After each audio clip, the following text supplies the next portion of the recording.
हरे कृष्णा, कैसे हैं आप लोग। स्वागत है आपका मेरी नई वीडियो में। तो जो मेरे चैनल से नए जुड़े हैं उनको मैं बता दूं, मेरा नाम है दीपशिखा, मैं हूँ ऋषिकेश उत्तराखंड से। और हम घर घर भगवत गीता पहुंचाने का कार्य करते हैं। तो हर बंदे का एक कार्य होता है, ये हमारा कार्य है। और आज है नवरात्रि का पहला दिन, माँ शैलपुत्री का दिन है। तो सबसे पहले हम आप सबको नवरात्रि की बहुत बहुत बधाई। तो आज हम अपना 9वां अध्याय शुरू करने वाले हैं और 8 अध्याय हमारे हो चुके हैं। और जो आप हमारे चैनल पे देख सकते हैं और जो पहली बार मेरी वीडियो को देख रहे हैं वो चैनल को सब्सक्राइब कर सकते हैं। तो आज हम शुरू कर लेते हैं अपना 9वां अध्याय। श्री कृष्ण जी बोले, हे अर्जुन, तुमसे ईर्ष्या नहीं है, इसलिए ये अति गुप्त शास्त्रीय ज्ञान और अनुभव तुमसे कहता हूँ। ये ज्ञान सब विद्याओं में श्रेष्ठ है तथा सब गोपनीय ये ज्ञान सब विद्याओं में श्रेष्ठ है तथा सब गोपनीयों में गुप्त एवं परम पवित्र उत्तम प्रत्यक्ष फल वाला और धर्म युक्त है। साधन करने में बड़ा सुगम और कष्ट नहीं होता। हे परंतु इस धर्म पर जो श्रद्धा नहीं रखते वे मुझे नहीं पाते, इस मृत्यु युक्त संसार में बार बार लौटते हैं। मैं अव्यक्त हूँ और मैंने ये सब जगत प्रकट किया है कि सब प्राणी मुझ में स्थित हैं।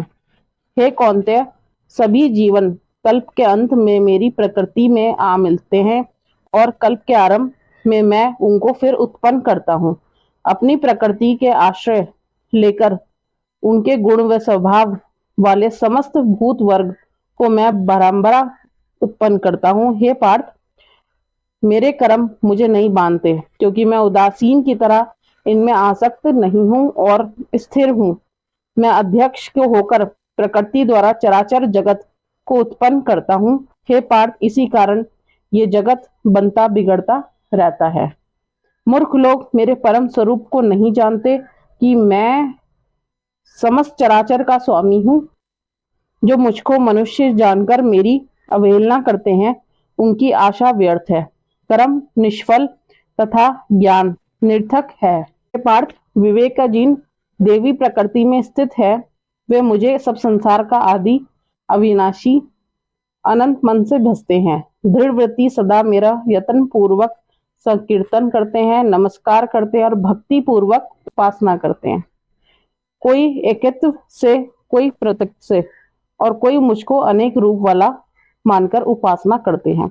श्रोत यज्ञ में मैं हूँ, सामर्थ्य यज्ञ में मैं हूँ, पितृ यज्ञ में मैं हूँ और औषधि मंत्र होम का साधन घृत अग्नि और होम भी मैं ही हूँ।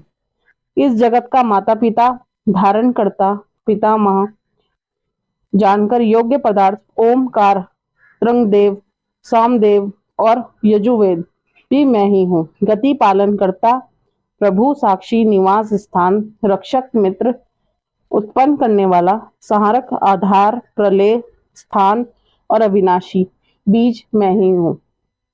सूर्य रूप से तपता हूँ, मैं ही वर्षा रोकता हूँ, मैं ही वर्षा करता हूँ तथा हे अर्जुन, मैं ही अमृत और मृत्यु भी हूँ और सत्य और असत्य भी मैं ही हूँ।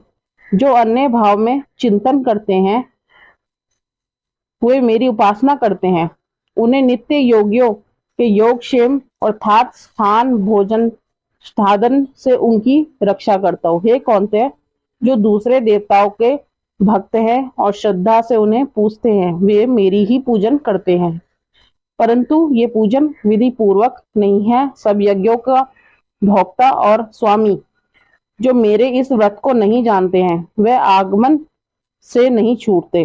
देवताओं का पूजन वाले देवलोक को प्राप्त नहीं होते, पितरों के पूजक पितरलोक को पाते हैं। यजावधि को की पुजारी यज्ञलोक को जानते हैं और मेरा पूजन करने वाले मुझे प्राप्त होते हैं। भक्ति से पत्र, पुष्प, फल या जल जो भी मुझको अर्पण करता है उस श्रद्धा अंत कारण वाले प्राणी के भक्ति से दिए हुए पदार्थ को मैं बड़ी प्रसन्नता से ग्रहण करता हूँ। हे पार्थ, जो तुम करते हो, खाते हो, तब करते हो वह मेरे अर्पण करो। ऐसा करने से कर्म बंधन रूप शुभ अशुभ फलों से मुक्त हो जाओगे और संन्यास योग में युक्त हो मुझको अवश्य पाओगे। मैं स्वस्थ भूत के समान हूँ, ना कोई मुझे अप्रिय है ना प्रिय है। जो कोई मुझको भक्ति से भजता है वह मुझ में है और मैं उसमें।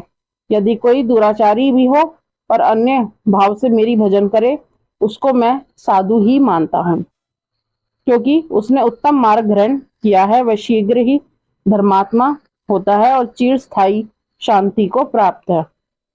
हे अर्जुन, ये निश्चय करके जानो कि मेरी भक्त कभी नाश को प्राप्त नहीं होते।